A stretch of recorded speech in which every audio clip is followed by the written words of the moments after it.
join us in person and remotely. Welcome to this appropriations hearing on budgeting for the future of forest management. While we eagerly await the release of the details of President Biden's first budget request, we still have plenty to discuss today about the impact that funding for the Forest Service makes in forests and communities in Oregon, in Alaska, and in every state across the United States. Chief Christiansen, thank you for joining us today. As a Washington State native and with your 26 years in the State Department of Natural Resources, you are well-versed in the issues and ecosystems of the Pacific Northwest and the dangers of climate chaos to our forests and future generations. Forests are integral to the identity of my home state of Oregon. We value forests as the headwaters for our state's clean drinking water, the genesis of our salmon runs, the backbone of our outdoor recreation and rural economies. The Forest Service and the dedicated professionals that make up its ranks are critical to the state, our people, and our economy. The 2020 wildfire season was one of the most destructive in Oregon history. Fires devastated the towns of Detroit, Gates, Phoenix, and Talent. I will never forget visiting those towns and seeing the incinerated remains. The fires burned more than 1 million acres and took the lives of 11 Oregonians. Last summer, I drove from the northern boundary to the southern boundary of the state and back more than 600 miles and was never out of the smoke of the fires. It is clear from the science that we need to restore our forests because they play a significant role in curing the climate crisis. I'm ready to help the administration provide the resources the Forest Service needs to improve forest management practices, stop the incidents of catastrophic fire, and invest in the small towns and rural areas that anchor our nation's natural resource and outdoor recreation economies. One tool I have long supported for that goal is the Collaborative Forest Landscape Restoration Program. In Oregon, we've seen successful collaboratives work to reduce the risk of fire, bringing together all the stakeholders from across the spectrum, restoring habitats, improving recreational opportunities, at the same time creating and maintaining jobs. It's critically important that the Forest Service prioritize reducing the backlog of approved fuels management projects that are sitting on the shelf. In Oregon, there are more than 2 million acres that have completed NEPA review and are ready to be implemented. And I'd really like to work with you, Chief Christiansen, to reduce this backlog and jumpstart these projects. Today, as we examine the challenges and opportunities for budgeting for the future of forest management, I'm proud to say that the funding landscape has recently changed significantly for the Forest Service. In less than 2 years, we have passed several landmark achievements that will have lasting positive impacts on conservation, the health of our forests, and management of public lands. First, the wildfire suppression cap adjustment became operational in fiscal year 2020, providing a funding stream outside regular discretionary budget to protect the Forest Service from the ruinous practice of fire borrowing. Fire borrowing, that situation when terrible fires occur, and the budget is exceeded, the Forest Service had to borrow from all its other programs in order to fight the fires, disrupting those critical other programs. But now we have a challenge because the budget caps are expiring, and so the foundation of that solution also expires. And to fix this, we will have to come together and work to create a similar pool of funds to turn to when the ordinary budget is exceeded. If we fail, fire borrowing will come roaring back, doing major damage to the Forest Service, and I don't think any of us want to see that happen again. In fiscal year 2021, the Forest Service proposed and Congress enacted a significant reorganization of its budget structure. This restructuring created a new appropriations account for general operations and consolidated personnel costs. This sounds a little bit like a sleepy accounting issue, but these changes will improve workforce planning and foster better understanding of forest activities' actual costs and help us target the appropriations where funds are needed most. And last year, we enacted the Great American Outdoors Act, which provides permanent mandatory funding to the Land and Water Conservation Fund. This monumental legislation will allow the Forest Service to assist states in keeping working forests as forests through the Forest Legacy Program championed by Chairman Leahy and bring into federal ownership special places that deserve preservation. The Act also provided a 5-year mandatory funding stream for deferred maintenance at our land management agencies, of which the Forest Service will receive $285 million per year for a total of $1.4 billion by fiscal year 2025. I'm pleased, of course, that there are several Oregon projects on the inaugural list of projects, like replacing the boiler at the historic and iconic Timberline Lodge. Yet, that is only one of the several very expensive repairs needed at Mount Hood and across the Forest Service lands in the state and across the nation. So I look forward to hearing about the process for prioritizing future projects. Chief Christiansen, there's a lot of work to do, and I look forward to your presentation today on how the Forest Service plans to undertake these enormous responsibilities. And with that, I'd like to turn to Ranking Member Murkowski for any comments she would wish to make. Thank you, Mr. Chairman. Good morning. And Chief, good morning. It's good to see you. Thank you for the conversation that we had. Greatly appreciate it. And looking forward to the exchange here this morning. As we gather to discuss how to make our forests healthier and more resilient, you can't help but reflect on how that's always been the goal, but the means and impediments to achieving that goal have changed and in some ways seem like a moving target. Now, with the availability of the fire fix and efforts to modernize the Forest Service budgeting process, both the Forest Service and Congress have the ability to identify long-standing gaps that stand in the way of the progress that we all want. And while the process has sometimes been uncomfortable, on balance, it is good for the agency, and I'm grateful for the continued collaboration to build on these efforts. Regardless of the issues that we discuss, whether it's wildland firefighting, hazardous fuels management, special use permitting, and beyond, issues surrounding agency capacity are cited as barriers to success. So I'm glad to hear that the Forest Service is taking the need for human capital planning seriously. We had an opportunity to speak to that. In some cases, lack of capacity is directly linked to funding, and in others, it's a function of priority. Ensuring that the agency has the right people in place to carry out a prioritized and coordinated strategy to improve forest health is not going to happen overnight, but if the Forest Service makes it a priority, it will yield important benefits. I know that COVID presented additional challenges for the service, so I'm going to look forward to hearing from you on what you've learned from that and how it will impact the long-term thinking of the agency. Last year, Alaska was spared the catastrophic fires that we've seen in the lower 48 states, and certainly, Mr. Chairman, in your state, that of Senator Feinstein, in so many states, it was just a devastating year. In Alaska, we are increasingly concerned about the fire potential in areas with severe spruce bark beetle outbreaks. I know that my colleagues in the lower 48 are dealing with drought and other tree mortality issues, so I'm going to look forward to hearing from you, Chief, about wildfire planning for the remainder of the year. As I mentioned, we've got our first notable fire in Alaska. It's in the newspaper today, and oddly enough, it is out in the Bristol Bay region. This is an area where we don't have big trees. They're almost more shrub-like, and it is a very wet, almost wetlands environment in many parts of it. So it speaks to, I think, some of the impacts that we're seeing from climate change, just warming temperatures in these areas. And so how we address to this, how we respond is important. I was in Iceland last week at the Arctic Council Ministerial, and it's fascinating to me that in the conversations that we have amongst the Arctic nations, we're talking about the impact from significant wildfires. We saw the fires out of Russia these past couple seasons, and the impact that these fires have in then literally moving that ash and that cinder throughout the jet stream there. So wildfires are significant for us throughout the country and really throughout the world.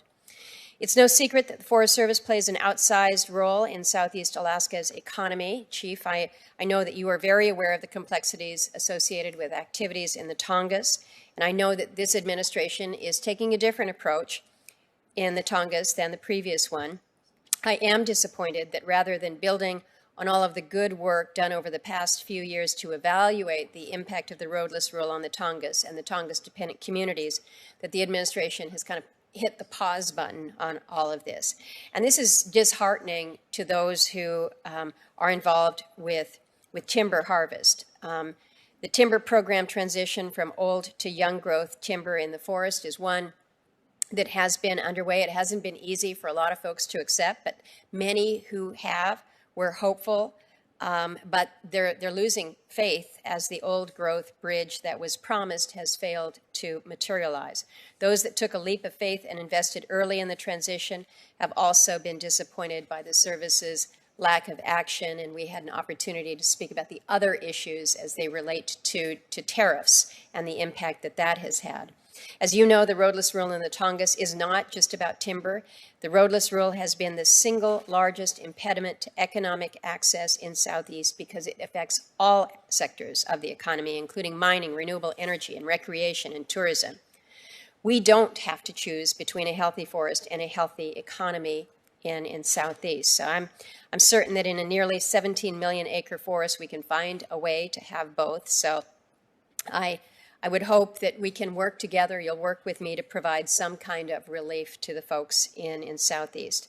Chief, I know we're waiting to see the final outlines of the President's budget, but I'm looking forward to your testimony this morning as you inform us of your vision on how we can improve resiliency in our nation's forests. With that, Mr. Chairman, I thank you, and I'm looking forward to the conversation. Great. Thank you very much, Senator Murkowski. And I know Alaska and Oregon and California and New Mexico, represented by senators who are present in the room, all states that have a lot of issues connected to forests. We're going to turn to question periods now, and because of Senator Feinstein's other commitment, we'll turn to her first. I'm sorry, I missed what you were saying, that you're turning to me for your first question period. Oh, all right, thank you. My main concern, Mr. Chairman and distinguished senator from Alaska, is the salary situation. And let me put it right on the table. We have 19 million acres under federal jurisdiction. State pay is $70,000. That's what CAL FIRE pays to a state firefighter. The United States Forest Service pays $38,000. That's the differential. That's the problem. And the loss in fire is just tremendous. I think that we have to move some way in a bill to make that change. And I would like to ask the question of the leader of the department. Chief, do you believe that this inequity in pay makes a big difference in California, which has 19 million acres of federal fire land? Thank you, Senator. Good morning. Thank you so much for the question and for acknowledging what is a real gap in competitive pay. It's very acute in California, but we have competitive pay issues when those are compared to state, local, and even the private sector. You named it. Average for a U.S. Forest Service firefighter is $38,000 a year. State, local, and private entities can range from $70,000 to $88,000 a year, and their benefits are better. We have folks that are absolutely committed to the mission of the Forest Service, but at that wage, that gap in the wage, they are going on to work for other entities. So we really appreciate working with you to bridge this gap and to discuss we need more of a year-round workforce as well. Well, thank you, Chief. Thank you very much for that, because I've been around a long time, was a mayor for 9 years of a city, and I've never seen a pay differential this stark as the difference between federal firefighter pay and state firefighter pay. And California is paying, with 19 million acres that burned last year, 10,000 structures burned, and half of those were homes. So the reason I'm here is to say we need to move and do something about it. So let me ask another question. Do you have the mobility, Chief, to make the necessary moves to prevent this inequity from showing in actual firefighting? Senator, thank you. We certainly can bring a strong voice to this problem, but we have to work across the federal government with the Office of Personnel Management and with, of course, other agencies, with the Federal Wildland Firefighters, Department of Interior being the largest, with the U.S. Forest Service. Secretary Vilsack has made a commitment to bring leadership to this, and we really look forward to working with you here in Congress to address this issue. Thank you. I don't want to take more time, but I hope the members of this committee can see this differential. A starting salary of $38,500 as opposed to California foresters being paid $70,000 and having a state where 58% of the forest is under federal jurisdiction.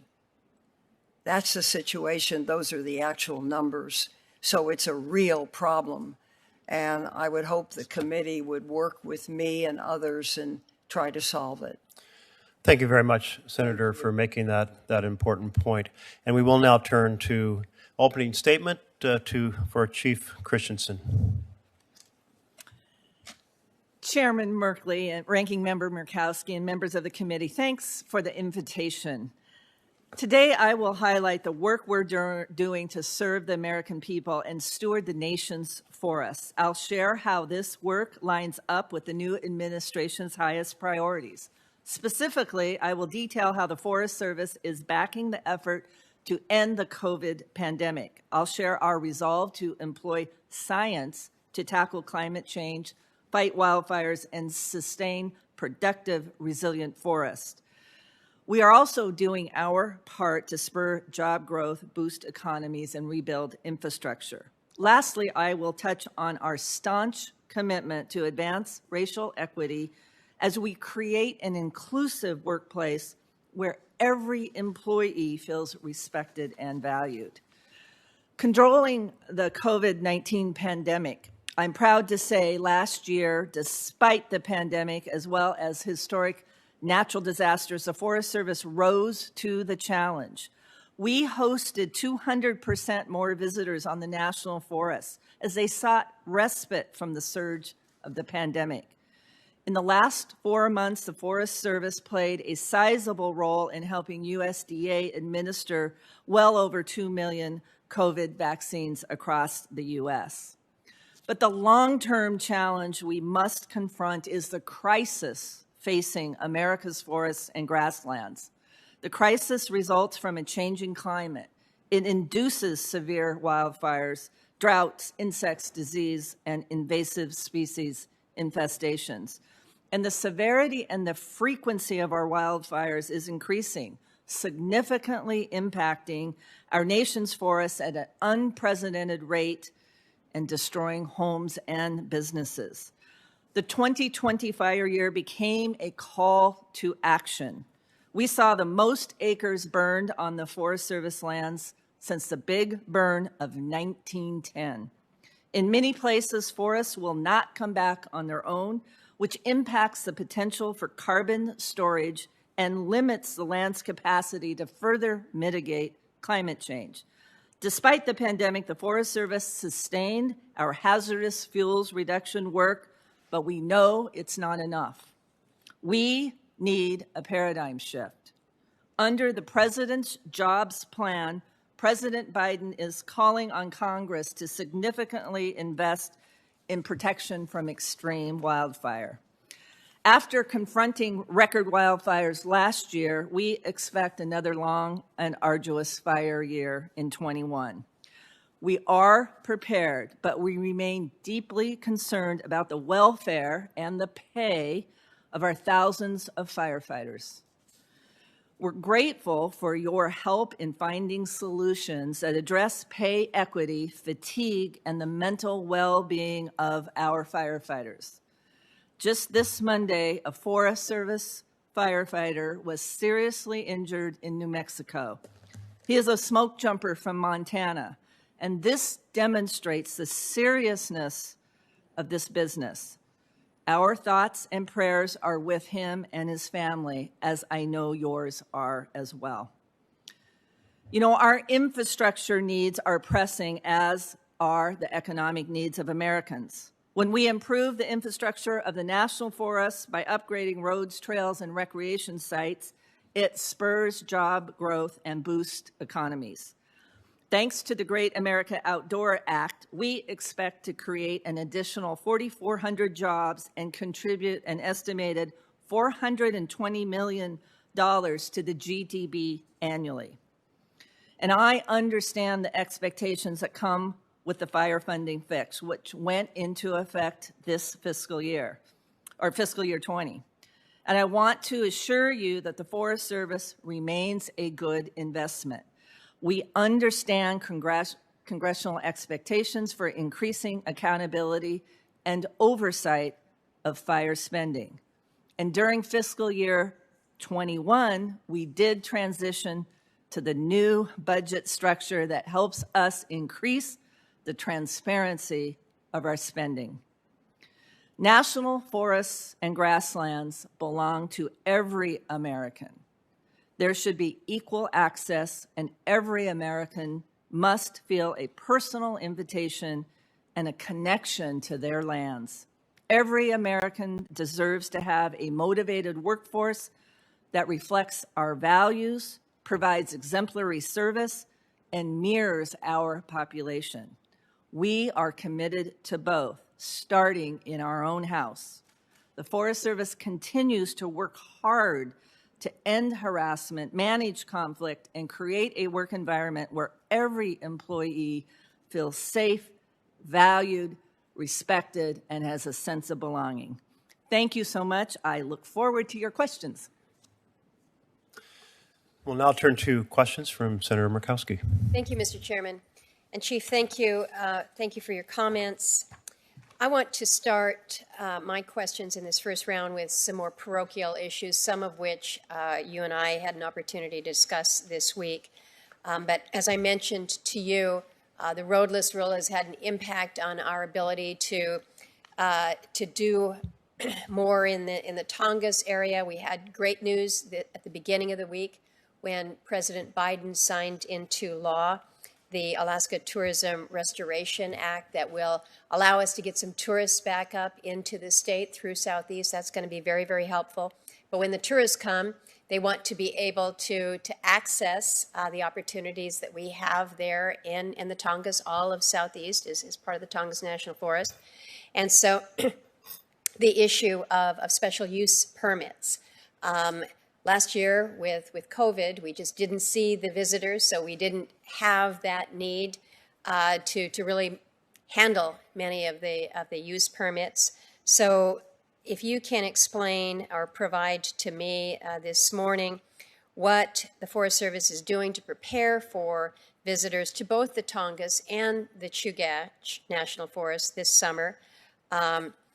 We talked yesterday or the day before yesterday about the Forest Service enterprise approach to provide for additional support for the special use permitting program.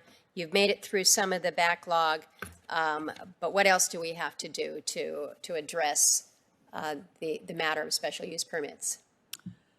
Yes, thank you, Senator, and certainly put an emphasis point on how important tourism is for Southeast Alaska, Tongas National Forest being a central part of that. And let me just say, during last year, during COVID, the region really worked on helping the business opportunities, particularly for the outfitter and guides that no longer had tourists to take out. We worked to help mitigate their hardships, delaying billing or actually putting their special use permits into abeyance. And then where we could, we hired them as contractors to do some very important maintenance work so that at least they had employment. That got us through 2020 with the great news of the cruise ships will be returning. After you and I talked on, I believe, Monday, I called our regional forester up because he was so excited about the cruise ships coming back. And I said, okay, Dave, you are ready, right? We can activate all those permits. We can get access everywhere. And he says, Chief, we are ready and we have our arms open and really excited to get tourists back into Southeast and work with, the businesses that are so important.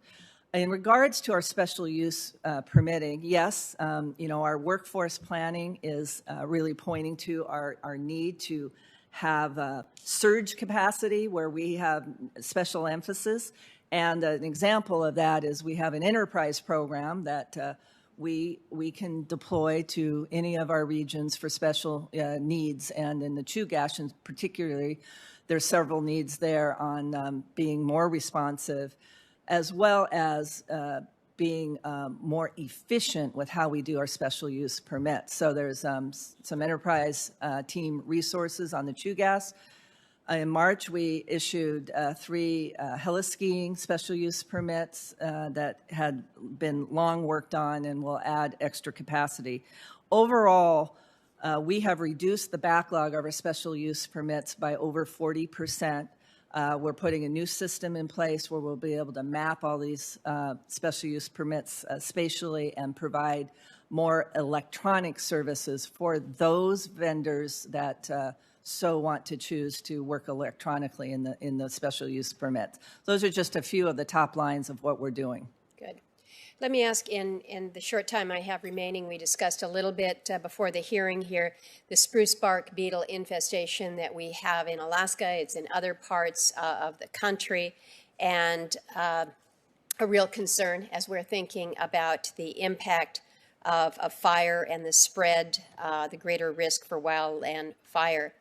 I want to make sure that we are doing everything that we can with monitoring, public education, but also making sure that we have adequate resources provided for this Western bark beetle initiative. They're working with the Alaska Division of Forestry, but making sure that we are doing all that we can to help facilitate robust tree removal and fuel breaks, implementing the community wildfire protection plans in these spruce bark beetle impacted communities. Again, this is a big issue in so many different areas. So this is not just of interest to me, but to so many other colleagues. It is, Senator, and I'll just say we are working very closely with the state of Alaska. We put in through our state and private forestry, forest health funds, we put extra dollars into the effort there in Southeast because it's all of those components of preparedness and of corralling where the spruce worm is at.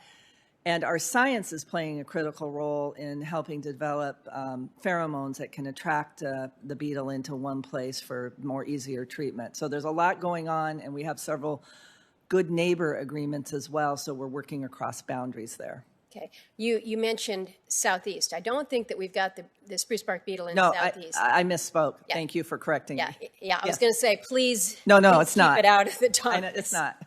All right, good. Thank you, Mr. Chairman. Thank you, Senator Murkowski and Chief Christiansen. The President's American Jobs Plan prioritizes investments in protecting communities from wildfires, which is great, and that means hazardous fuels reduction.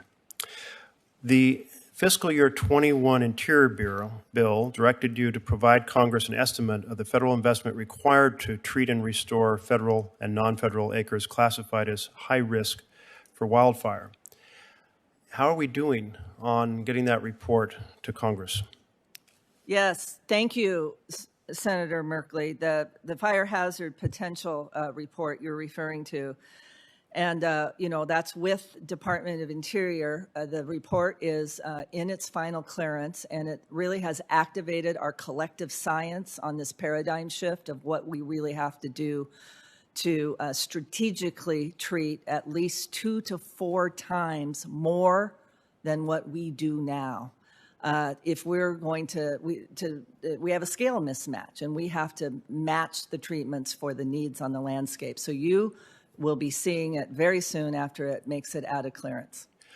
So I'm almost happy with your answer, but not quite, because the date in law was to deliver it by March 27th, very specific. Can you make calls and get that out of clearance? We need to have it in order for this subcommittee to be able to do its work to determine, do we need to advance far more funds for forest treatments, which I think we all believe we do, but we really need the analysis. Can you make sure we get that by the end of this month, a few days from now? I will do everything I can. I really hear you on the need, Chairman. Thank you very much, because I think understanding the scope of the challenge is essential for us to act appropriately. Now we have the fire fix problem, in which we had this pool of funds that was outside of the Interior Subcommittee Funding Committee, so essentially the equivalent of a FEMA fund to cover the expenses if we had a terrible fire year, so you didn't have to do fire borrowing.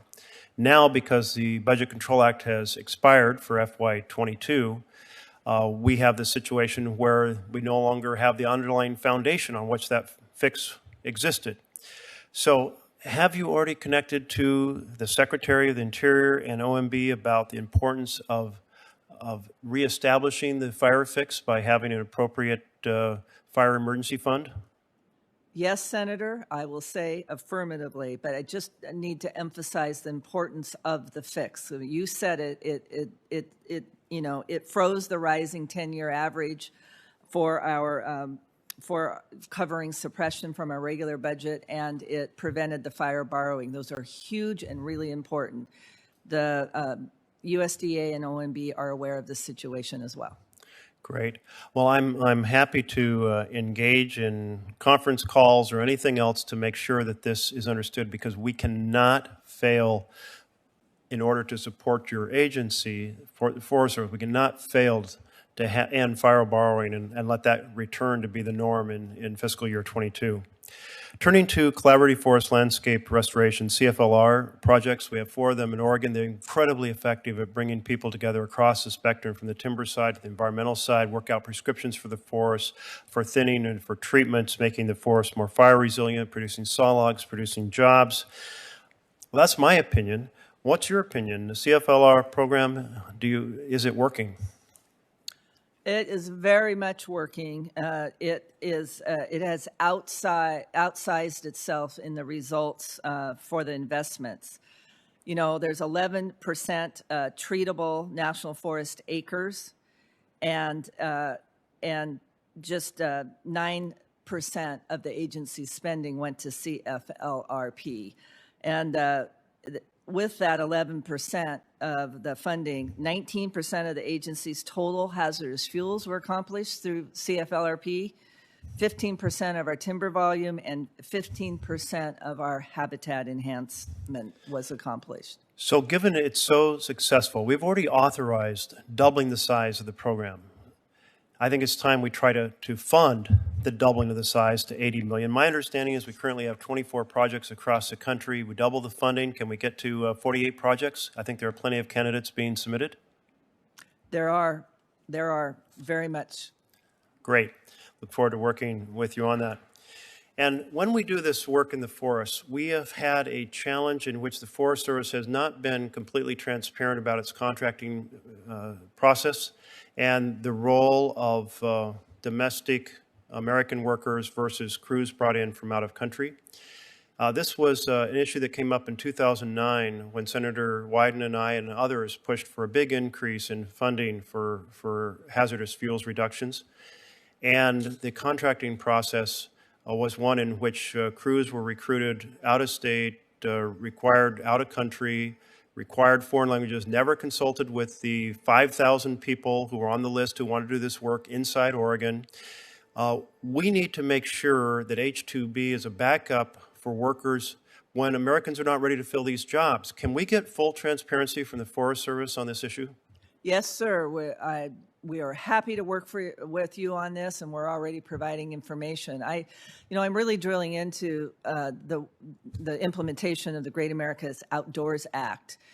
And 70% of that work will be done through contracts and agreements, but we have a special focus on small businesses and minorities and in the local area. And the other piece of it, of the work through the agreements is some really important work being done by the Civilian Conservation Corps or the Conservation Corps. So we're working with NGOs there. So I'll be happy to track with you how we're doing on GAOA as well, Senator. Thank you. And one aspect of this that I want to emphasize is the possibility of having firefighters become year-round crews where they turn from firefighting to forest restoration, which could be great as family jobs, really pillars in our forest communities. I come from Douglas County. It's one of the most timber-intensive counties in the entire United States. People are kind of born as, like I say, with a chainsaw in their hand, ready to do work in the woods. Want to make sure they're never unaware of opportunities to pursue that work. We'll now turn to Senator Hyde-Smith. Thank you, Mr. Chairman. Thank you for convening today's hearing and to discuss the President's budget here for the United States Forest Service. And I'd like to thank Chief Christiansen for appearing before the subcommittee and walking us through these highlights. Enjoyed my visit with you prior to the meeting. And I look forward to a thorough review of the President's request when it's released later this week. The first question that I have, Chief, I was pleased to hear in your testimony that the Forest Service is finding new and innovative ways to host more visitors to the National Forest System. And I'm also glad to hear that the service is focused on providing jobs, additional outdoor recreation opportunities, and stability for rural and local economies. Mississippi is a rural state, and that is really important to us. And as we discussed, we are a wood basket in Mississippi. And I've raised this issue before with the Forest Service, but I want to raise it again because it's really important and significant to rural communities in my state, to the rural economic development in southwest Mississippi, which is really one of the prettiest parts of our states. That's what we can capitalize on, is the forest there, and it just has tremendous potential. Section 8631 of the 2018 Farm Bill is the amendment that I got in there to authorize the transfer of 150 acres on the Homochitto National Forest from the U.S. Forest Service to the Scenic Rivers Development Alliance, which is a regional organization dedicated to rural economic development and outdoor recreation there in southwest Mississippi. The land surrounds Okissa Lake. It's a 1,075-acre recreational lake for fishing, boating, picnicking, and swimming, and it's just absolutely beautiful. Unfortunately, the lake alone is not doing very much for the surrounding rural communities. We spent a lot of money developing that lake, but it's just not offering enough because there's nowhere to stay there or the surrounding areas for overnight visiting. But the provision that's in the 2018 Farm Bill was included specifically to support that rural economic development in the areas around the lake so we can truly capitalize on the investment that we spent in developing it. The Forest Service has worked very well with Scenic Rivers, and the transfer is nearly complete. They tell me the deed is in the mail. Right. But the development plan for the lake, it includes a lodge-style hotel, a conference center, and several other amenities to attract visitors to this remote, undeserved region of our state. And an updated Forest Service master plan for the Homochitto National Forest could really complement Scenic Rivers Development Plan in a very significant way. It would provide additional hiking, bike trails, picnic areas, swimming areas, and many other things to really enhance what we're doing there to try to create jobs in that area of the state.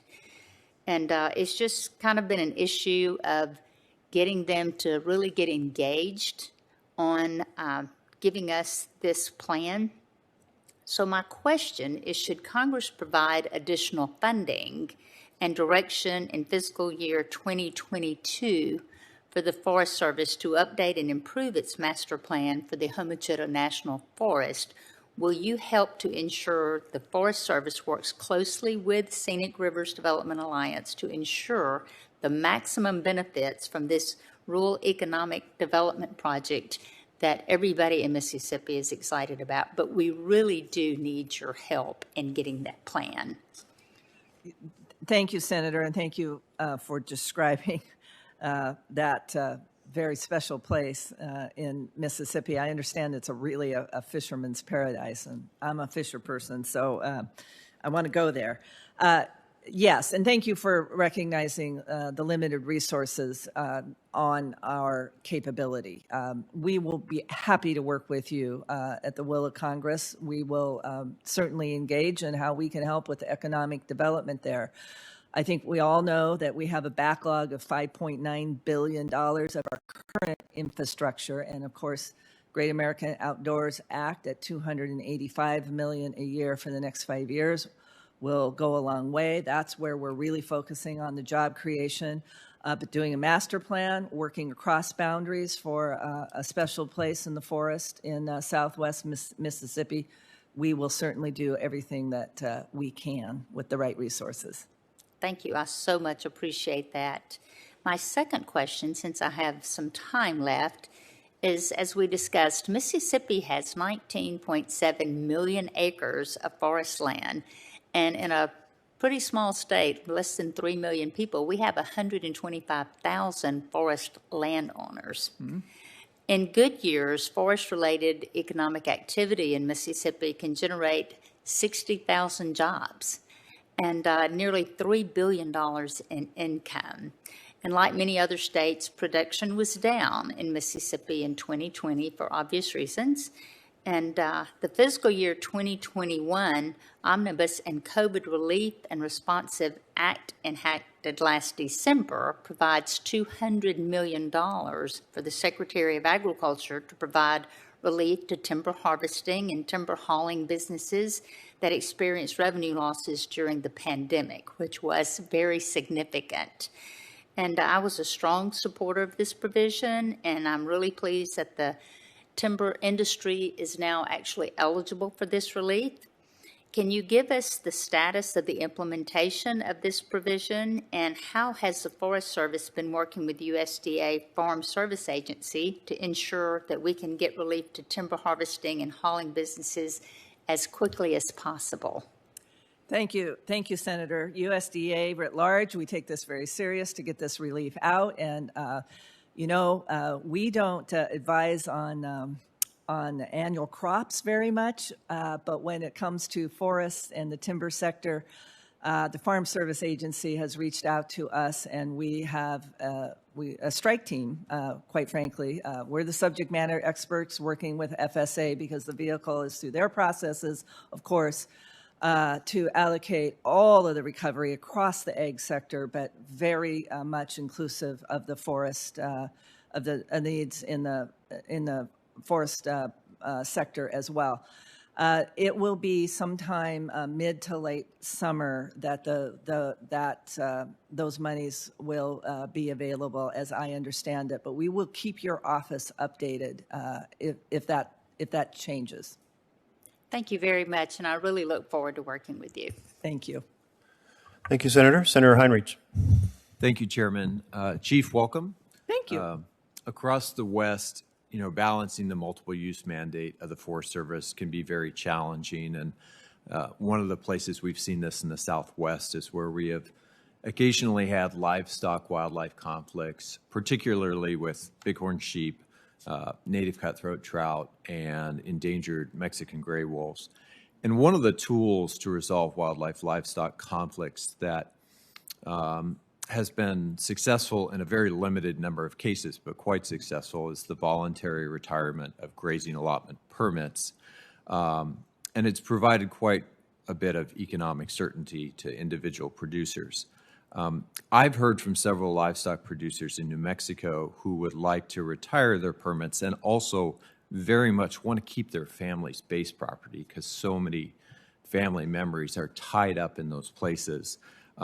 But there's really no clear process for doing this, even in cases where there's a very obvious and demonstrated sort of local conflict that we're trying to resolve.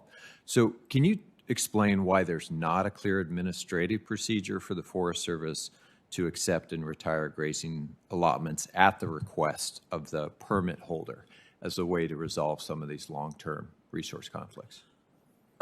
Yes, I think, but there's two issues that need to be responded to. First, a permittee may choose to waive their grazing permit back to the Forest Service at any time.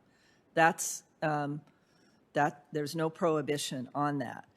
The decision to actually close the grazing allotment is made by the Forest Service, and it is guided by the goals and the objectives of the land management plan of that particular forest.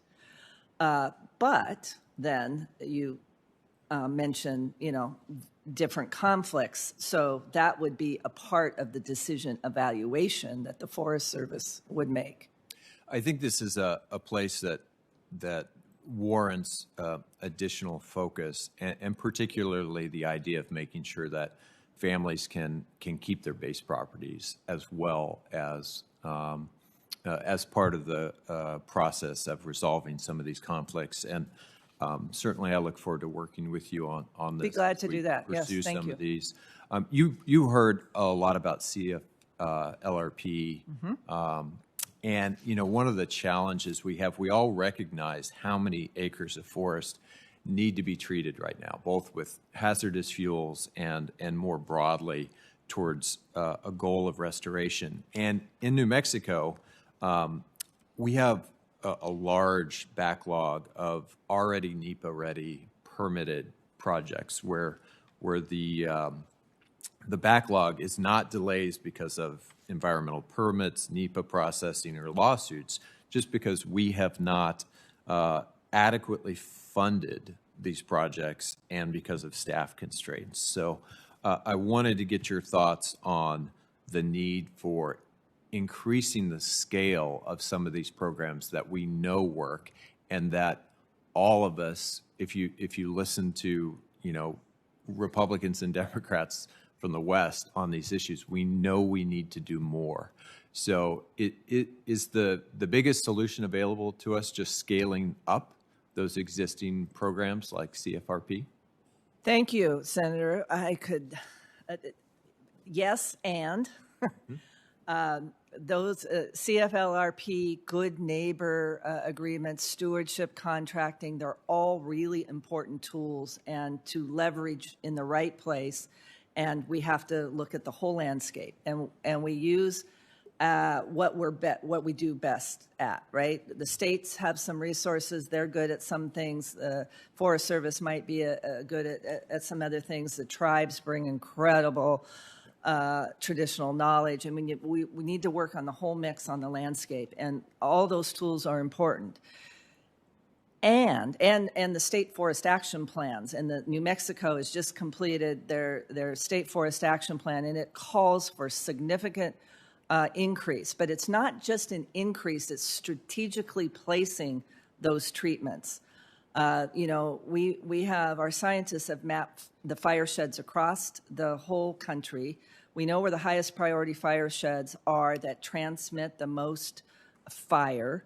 And if we can treat strategically 40% of that landscape, we can bring it back into balance. So we need to be strategic, and we need to up our game 2 to 4 times more than what we do now already. And that's going to take resources, and that's going to take significant resources and significant staffing capacity. And Chairman, you heard 2 to 4 times what we're doing now, and I think that's something we should all be supporting. I think your concept of marrying up the need for firefighters throughout much of the year now, if not the entire year, with restoration as well, so that we can get the forest back in a condition where prescribed fire can actually be used much more readily to maintain that forest condition is a path to a lot more sustainable and healthy forests in the future. Thank you very much, Senator, and I look forward to exploring that idea thoroughly with the Forest Service. I think that that has a lot of potential value. Senator Murkowski. Thank you, Mr. Chairman. Just to follow up on the comments from Senator from New Mexico and what you have mentioned, Chief, about the local knowledge that we have.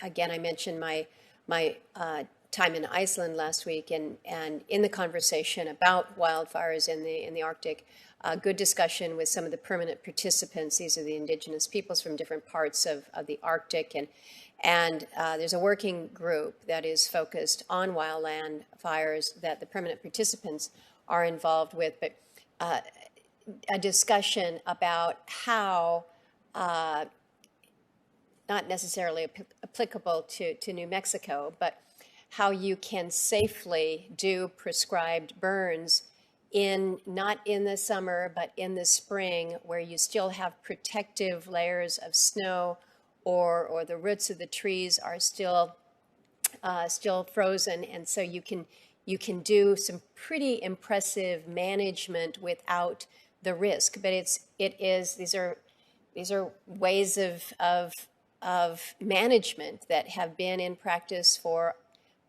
many years by local people on the ground who know and understand. So tapping into some of that as a resource, I think, is wise for us.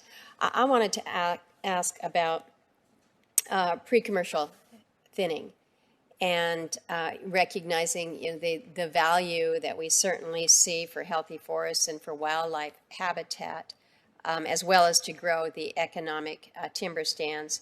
The scale of timber harvest during the pulp mill era, that's decades ago, back in the 60s to the 90s, resulted in just a proliferation of young growth that is now in significant needs of thinning. You know, Chief, because you've seen it yourself. It's approximately 85,000 acres across the forest. But I think we recognize you've got a window of time in which you can actually have thinning be effective. After they get too big, thinning's not a viable strategy. So to do this, to address the PCT backlog, Forest Service needs to treat about 6,000 to 8,000 acres per year. There's so much support amongst the stakeholders to do this work, but we're not seeing that level of activity happening. So Chief, can you let us know what is going on with regards to addressing this backlog in the pre-commercial thinning, and what more do you need to be more effective here? Thank you so much, Senator. I'm not a forester from Alaska, but the closest state next, Washington State, so you're bringing back practices that are near and dear to my heart. And pre-commercial thinning is really important to grow those structures of the mature forests that we need for habitat and other critical benefits that flow from the forest. We'd be glad to work with you. There are needs, and it's prioritization and resources. So it's a part of the young growth transition strategy that we create some structure in these young growth forests, and that includes these entries that are called pre-commercial prior to the commercial entry. So we'd be glad to work with you in the committee on what we need to accelerate those efforts. Well, I would like to explore that further. I've raised with Secretary Vilsack, it was really under his during his tenure that there was this big push to do this transition from old growth to young growth. And so, again, it was hard to do. Not everybody embraced it. But we've now trying to move to that. And so if we want to have opportunity for good habitat, we want to have opportunity for some economic benefit there, making these investments, prioritizing the pre-commercial thinning, I think, is going to be an important part of fulfilling that plan, that vision for the secretary.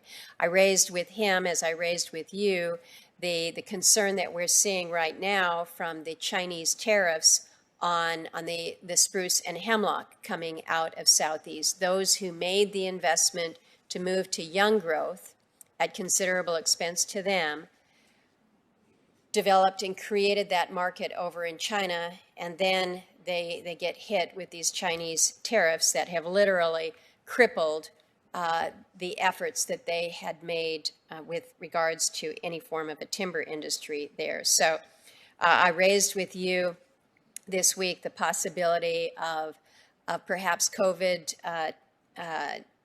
expanding the COVID timber program to cover losses that we saw as a result of these tariffs. That is something, again, I would ask that you work with us to see if there aren't if there's anything more that we can do to help in this regard. But trying to deal with the impacts of these Chinese tariffs on Region 10 has just been really hard. We've asked for help nicely and politely, but in fairness, people are really quite anxious and many quite angry. So we need some relief here. We will absolutely work with you, Senator. Thank you for highlighting those important issues. Thank you. Thank you, Mr. Chairman. Thank you. Chief Christiansen, as you and I have discussed, there's a significant backlog of fuel reduction projects in Oregon that have already had their environmental reviews. I was interested to hear Senator Heinrich say that they also have a backlog of acres ready in New Mexico. What does it take to get these projects that have already cleared the environmental controls underway? Is a single limitation, is it just money, or is it anything else? It certainly is resources, and if you think about a environmental clearance, we take whole projects, right, of everything that really needs to be done, from restoration to timber harvest to maybe some recreation upgrades.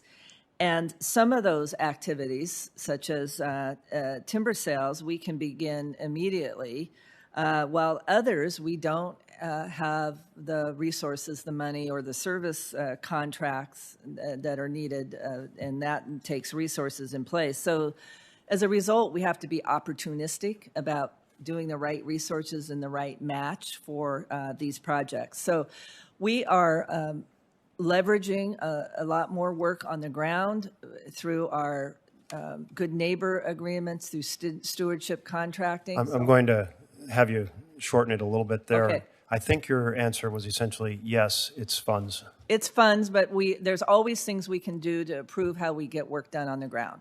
But it is funds at the end of the day, absolutely. 25% of that backlog in Oregon is of high hazard, and I'm going to work to see how those acres correspond to the woodland-urban interface, so that we can really understand where we can get the maximum effect on protecting the towns that fear the kind of results that we had last September when towns were burned to the ground. I want to turn to recovery from those 2020 wildfires. The damages on Forest Service lands alone are estimated to be $100 million of infrastructure and $1 billion of forest restoration work. That's a big numbers. Is that disaster restoration something that you're tracking, both on the infrastructure and the natural resource restoration? Oh, we most certainly are, Chairman Merkley. The impacts from the 2020 fire year, and we had significant impacts from the hurricanes as well in the Southeast. We have tracked. We're always ready for the questions when asked of what were the impacts. So we have all that data. What are we, without supplemental funds, we are, quite frankly, reprioritizing our appropriated funds to get the most critical hazardous trees and recovery done where we can. So I heard that magic word, supplemental, and I think that's something very important for the Senate to take a look at, as a disaster supplemental to address that devastating destruction and the backlog of unfunded restoration projects. Is that something that the administration can support? Senator, what I can say is that we can give you the effects on the ground and what is needed to get the right restoration. I absolutely can say that with affirmatively. Thank you. I want to turn to the importance of research on the forests. Just thinking about things that are going on in Oregon, we have sudden oak death, an invasive waterborne pathogen that is killing 10 oak trees and can have a big impact on our production of shrubs for the landscape world, as well as impacts on the forest. We're very concerned about that. We're very concerned about understanding exactly the role of forests in carbon absorption and storage, or as often referred to as sequestration. We're very interested in the impact of fires on carbon storage and on forest management practices, both directly and in terms of their impact on the fires. So in other words, how do we really think about the forest in this role of carbon storage? Also about how different forest management practices work in different types of forests to increase fire resilience. We had the Millie fire that was bearing down on a town in central Oregon, Sisters, and it came to an area where the ponderosa pine had been thinned, had been mowed, had prescribed burns, and the fire essentially came to a stop, not only because the fuels were reduced, but also because the thinned forest let the firefighters get access to the front line of the fire far more effectively. We want to understand how the different practices work in different types of forests. Do those same practices work as well in the west side wetter forests, Douglas fir forests, and so forth? Or does thinning the forest there increase the fire risk, affecting the amount of oxygen that's provided to the trees, to the fires in the trees? So because this sense of using forest management to increase fire resilience, produce saw logs, produce jobs, just sounds like a win-win-win, but we want to make sure we're getting it right.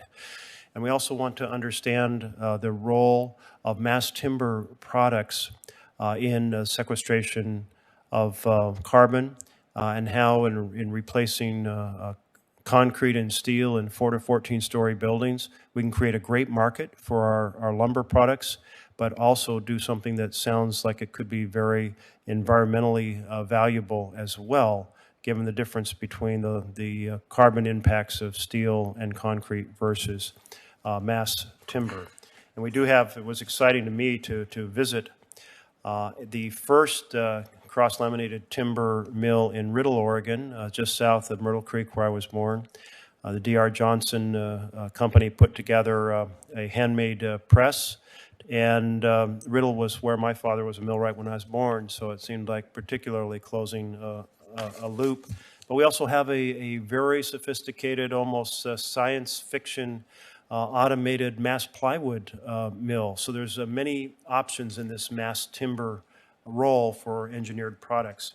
So my basic point here is we need to have the research that is necessary to answer these questions, and then we need to have it compiled into reports that are digestible to inform this subcommittee, to inform Congress as a whole, to inform the public debate.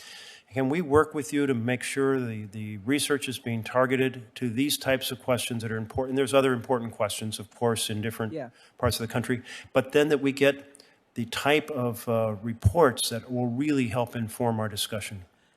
Absolutely, Senator. We'd be glad to let you know what we're working on. Let me just make 2 quick points.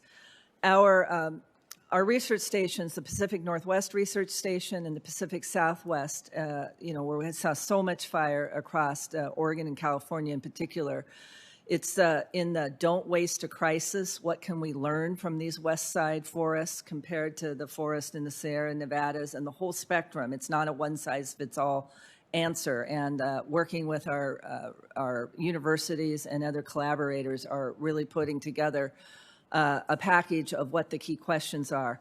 Relative to the innovation, you mentioned mass timber. Here's a little known fact that I don't think many people don't realize. The Forest Service has incredible work in innovation, and we actually have patents, and we've increased the ability of patents, and these are patents for the public. Just in the last 3 years, we've have 24 patents just from our direct Forest Service scientists, and we work through cooperative research development agreements with private industry, and those have led to at least 150 patents. And here's just a couple examples. Super strong carbon foam, mobile biochar production unit, and non-formaldehyde wood adhesives for some of these mass timber and plywood products. Those are just examples, but and the general technical reports that we issue are consumable for the regular practitioners. But if there's more we can do, we'd be glad to work with this committee. Just one point before I turn this over to Senator Murkowski, and that is you mentioned biochar, and I just heard from a wheat farmer about a mobile biochar unit that's going into the piles of leftover waste that we normally would just burn out in the forest, essentially the byproducts of timber thinning projects or logging contracts, turning it into biochar and then plowing it into the soil for the wheat farms, and they produce the largest wheat bushels per acre and the largest organic content that we've ever seen. Having had this story told to me, I'm anxious to both see the mobile biochar report that you referred to, and to actually do a little bit of research to understand better the results of this experiment. Great. Senator. Chief, I want to ask you about where we are with vegetation management issues. As you know, in the FY18 Omni, we included a legislation or language to amend existing vegetation management regulations. Forest Service issued guidance or proposed guidance directives in January that include implementing guidelines for proposed utility operating plans and agreements that cover the vegetation management, the inspection, the operation and maintenance activities along the power lines that are located on Forest Service lands.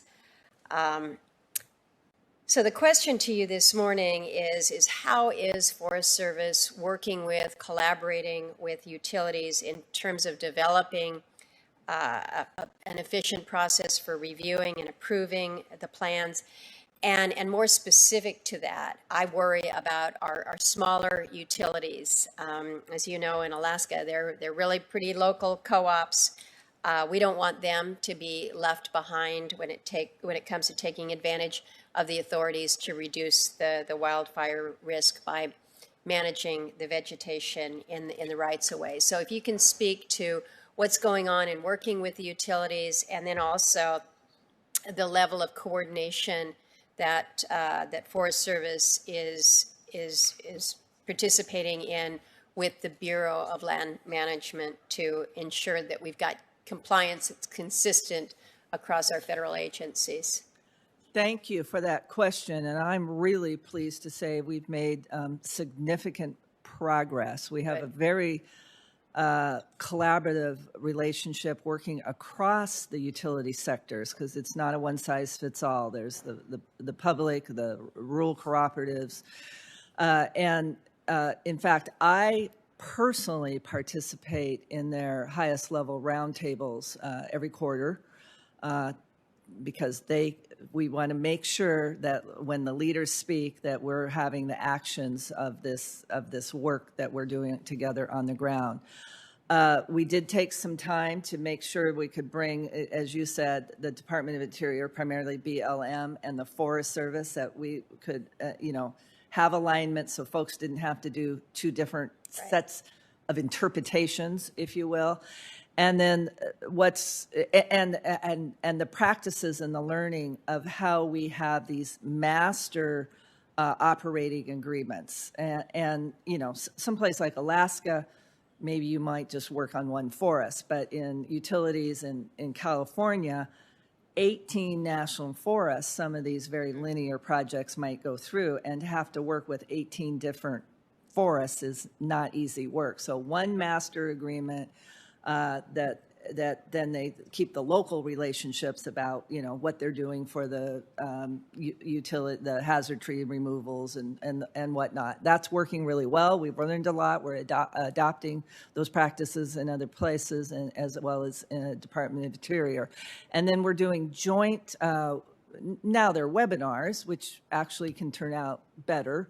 But we're all planned for joint trainings. We switched it to virtual with our actual on-the-ground managers and the on-the-ground utility sector managers, so we can understand, what an issue might be, or how do we understand, the way the utility works in linear sectors, and we work more in, large land sector. Those kinds of things. All of that is going really well. We have more work to do, but we're keeping a priority on all of this collective work. Okay, well, know that that's a priority for so many. I think we recognize that this is where some of the frustration is. This is where we see some of these fires that that take hold, and if we had done a better job on the vegetation management, perhaps we wouldn't be in this place. And sometimes it is literally the agency is not talking the same language, or they break down with the utilities. So good to know that you are prioritizing it. I mentioned yesterday or Monday in our conversation, I'd asked for an update on where we are with the Chugach region land study that's required as part of the Dingle Act. You indicated to me that with COVID and just all that went on last year, that is delayed a little bit. I don't know if you had an opportunity to get a better read on when we might anticipate the delivery of that study, so that we can move forward with these land exchange. Thank you, Senator. I have not been able to get a precise update. As you know, Department of Interior was lead, but we were primary in working with them. So all the comments are in. As far as we know, it's a final package, and I will reach out to Department of Interior to see when we can expect that to get up here to the Congress. Okay, I'd appreciate if you can get back with us on that. Sure. We also had a good conversation about one of the fun projects that I'm working on, the Alaska Long Trail. So we'll continue to keep close with you about what the agency is doing in terms of prioritizing some of the operations and maintenance, and a recognition about what we can be doing to better facilitate that. We also want to have further discussions, probably with Dave Schmidt, about the situation with the Forest Service cabins, and just making sure that this extraordinary opportunity that exists on our public lands, in our forests, these very, I think they're pretty unique in what they provide to families, and quite honestly for those who just need a safe place out of a storm. We want to make sure that they're maintained, and that local residents can also feel welcomed and participate as we ensure that these cabins are there for years going forward. So we've got a few issues on our list, and certainly welcome you up to the state at any point in time to come and visit, look at some of our good projects that we have ongoing. And I'm going to hope, we're all going to keep our fingers crossed that this year, for purposes of a fire season, does not have the intensity that it brought last year.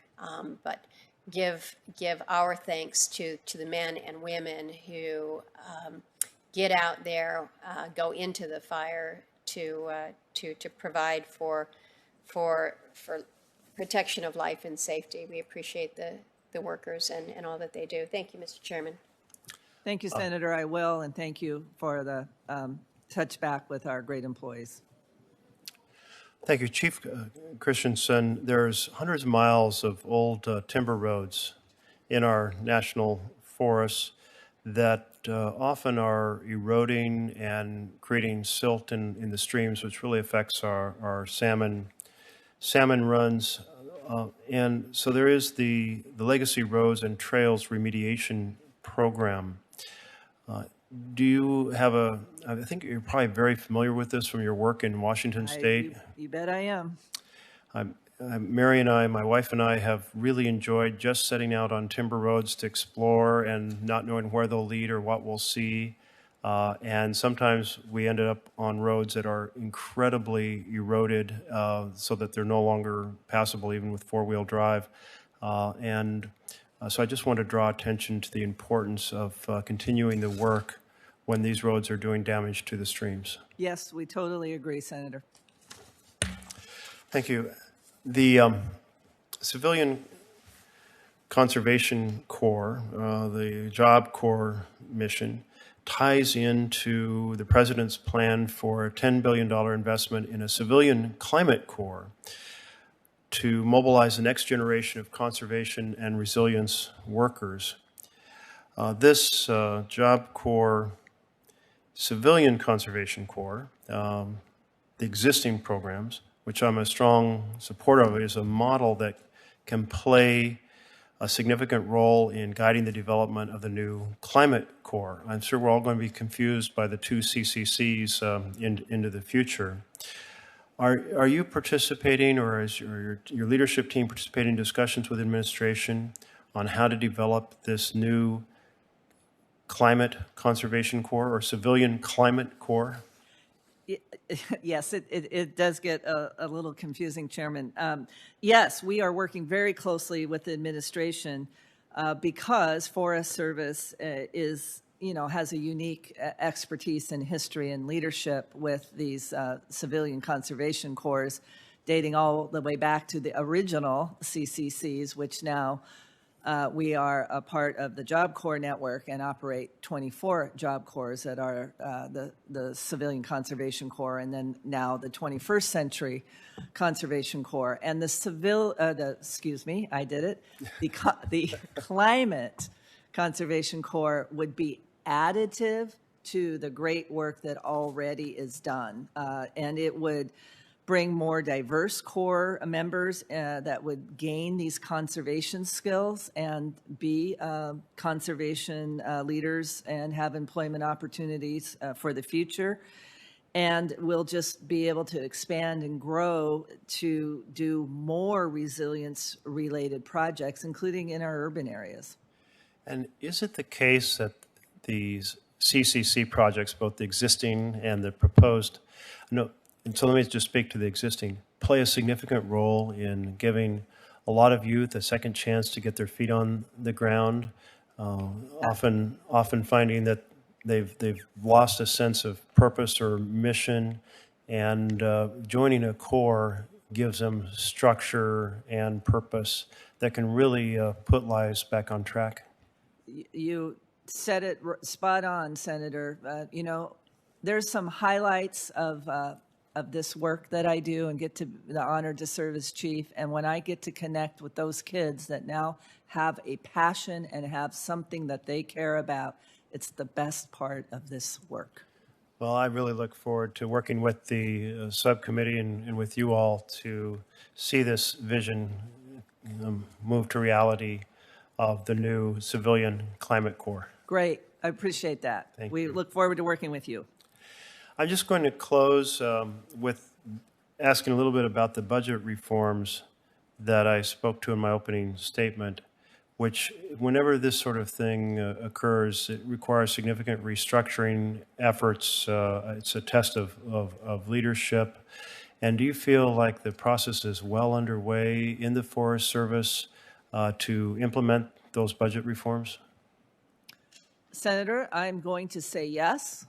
It is well underway, but I'm going to, be frank that it is It has been a challenge. It is opening up incredible insights and opportunities for the future. So the purpose of this budget reform is really good and needed. You know, I do many employee and partner engagements, and this is top of mind for many of our employees. I'm not going to try to sugarcoat this significant of a change on how we do business. So we are putting a top priority. You know, we did have to manage through COVID this year as well, so I will say we had multiple top priorities. But the human capital planning piece of what we're looking for in this budget reform is very revealing, and we're just completed phase 1, and we're very excited about getting after phase 2, so we can have far more transparent and coherent projections of what our needs are. When you ask me, Chief, what do you need? What's the gaps? We can be much more articulate and clear about what that is. And I think as you speak to that, it's really speaking to what we had in the fiscal year 21 bill for Strategic Workforce Planning Initiative. Yep. To basically help right-size the agency for the near years and years down the line. So I think that'll be very valuable in your efforts to guide the Forest Service and our efforts to help fund what you need. The contemporary workforce that we need now and into the future, absolutely. Senator Murkowski, do you have any other questions you'd like to raise? Mr. Chairman, just thank you. Good hearing. Well, thank you very much, Chief Christiansen. And let me note that the hearing record will be open until 2 weeks after the arrival of the President's fiscal year 2022 budget request. Which day are we getting that on? Friday, sir. All right. We're looking forward to reviewing it. And